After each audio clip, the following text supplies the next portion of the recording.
உங்கள் ரீல்ஸ் அடிக்ஷனுக்கு ஒரு அளவு இல்லையாடா?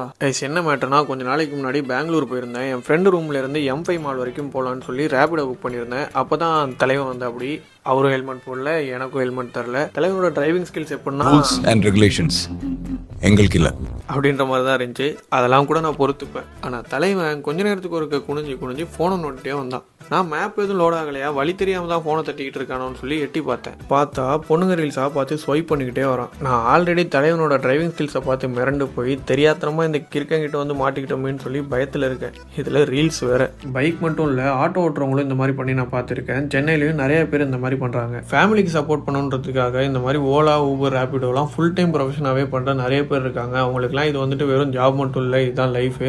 இந்த மாதிரி ஒரு சிலர் கேர்லெஸ்ஸான விஷயம் பண்ணி யாருக்கும் எதுவும் ஆச்சுன்னா ஒட்டுமொத்தமாக எல்லார் மேலேயுமே நம்பிக்கை இல்லாமல் போயிடும். தயவு செஞ்சு இந்த மாதிரி ரீல்ஸ் பார்த்துட்டு இர்ரெஸ்பான்சிபிளாக டிரைவ் பண்ணி உங்களை நம்பி வந்து உங்களோட லைஃப்பை ரிஸ்கில் விட்டுறாதீங்க.